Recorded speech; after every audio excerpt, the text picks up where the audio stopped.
Can you say about your experience to find a reliable hair supplier? Well, I want to talk about my experience.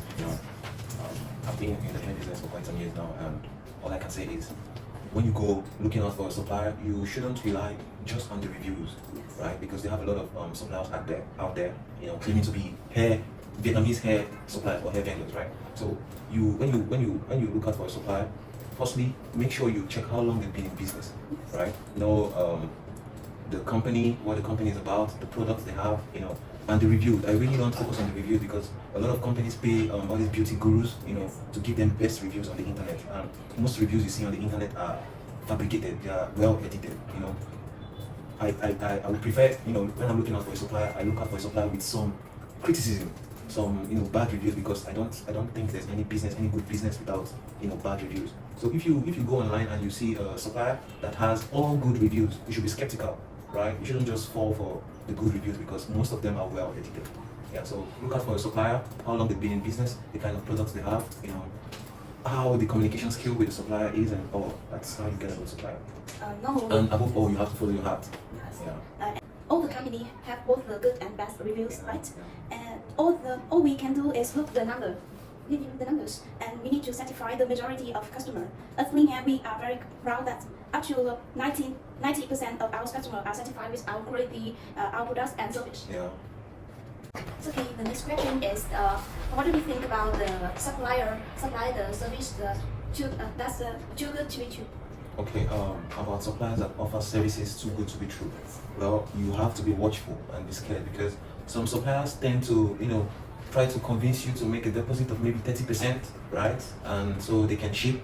You need to be watchful of that, because you might end up losing your money, because they might take the 30% and you won't hear from them again. That's why I said you need to, scrutinize the supplier very well, check how long they've been in business, check if the profile is worth it, right? Try to make video call, see the factory and all. If not, if you send maybe 30%, because some companies need quite some, maybe 50% of the, purchase order, like 50% of the money for them to be able to produce your product. So if the supplier tells you to give 20 or 30%, you should be skeptical about that.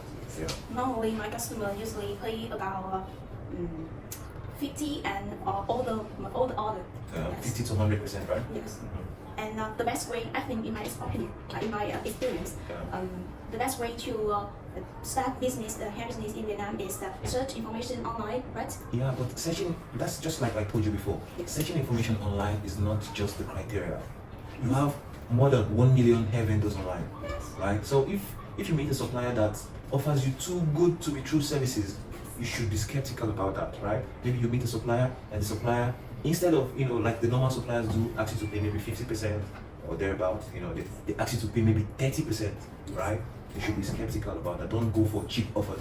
Best way to find a good supplier is to research the information online, then order the sample like 1 kilogram. A sample order. Yes, Yeah. and evaluate by yourself. But I can also tell you some suppliers, they might just want to entice you, right? You make an order, maybe 1 kilogram or 2 kilogram, and they give you the best quality, right? To prepare you for the bigger order. Now, when you order the bigger order, maybe 10 to 50 kg, they give you low quality. So that's why you need a reliable supplier like Lean Hair and 𝒃𝒂𝒄𝒕. Yes.